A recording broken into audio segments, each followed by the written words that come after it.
Hey, Michael from CTW here, and in this little video we want to talk about the damper curve, in specific about looking for changes and bleed effects on the overall curve, and we're going to use a very aggressive damper to do this so that it hopefully kind of rings a bell in your brain, and you're thinking about this, and you can see why acceleration matters and why things matter in this regard. So to start, I have the same damper, which is really aggressive in the low speed rebound, and I've run it 4 times at 4 different settings.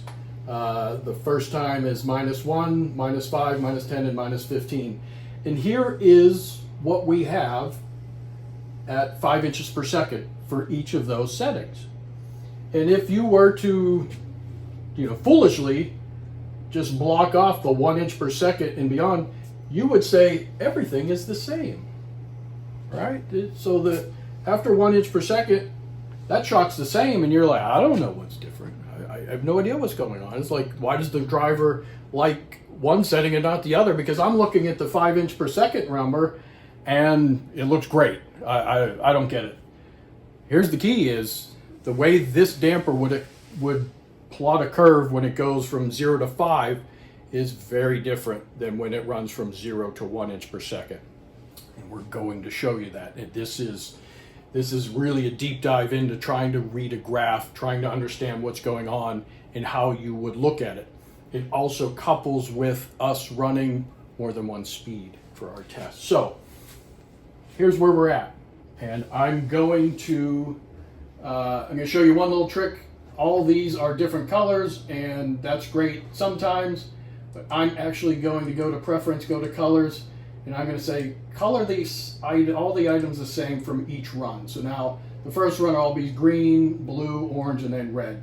Help us differentiate a bit. Then I'm going to just turn off the 5 and turn on the 1 for basically the wide open and the one that's closed. So the green one again is, I think I was at -1, and the red one is -15. Now remember, at 5 inches per second, these looked almost identical, right? They were like, hey, I built 2 shocks, they match, this is awesome, I'm going to the track.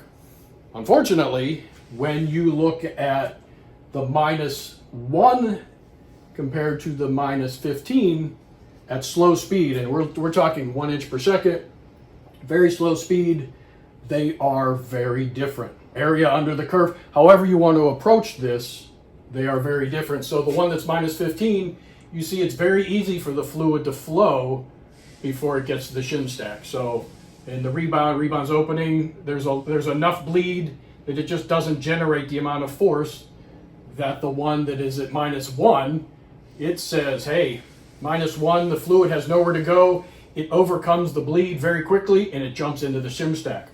Massively different. This damper will, I'll say, hold the car down. It will change the way the weight's transferred. It will change what that driver is feeling massively, even though, even here we look out at the 1 inch per second, this looks very similar.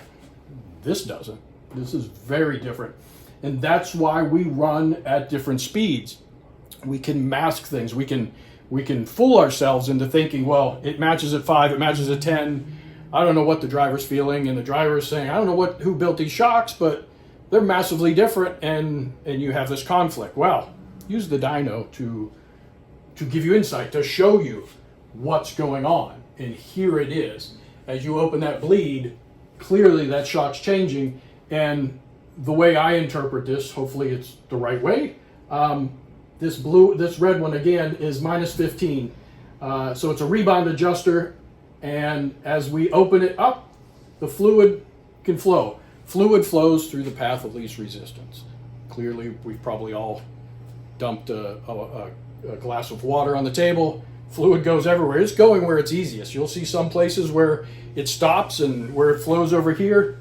The fluid inside that damper is the same. It goes where it can, goes where it's easy. And when it has a bleed path, it goes through the bleed path, and as that shock keeps pushing fluid, the shaft displacing fluid, it finds everywhere it can go. And when it runs out of that, because it's pushing too much volume, it goes wherever else it can. Well, the next stop is the valve stack.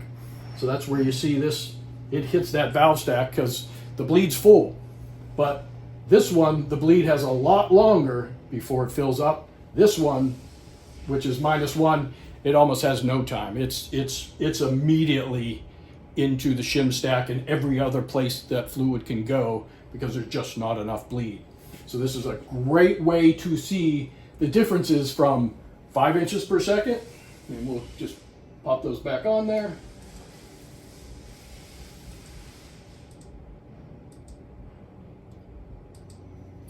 Where this all looks really, really close. And it does look, you know, if you're looking hard, you're going to see there's some difference that hopefully clue you in. Maybe not, maybe so, but certainly when you go to the 1 inch, it has accelerated completely different than it accelerated out to 4 inches, out to 5 inches. Those are the way you have to think about the graph. That's the way you got to look into the damper. That's what we're trying to help you get to and understand. There you have it. Thank you for watching. If you have any questions or comments, contact us using the information in the video description.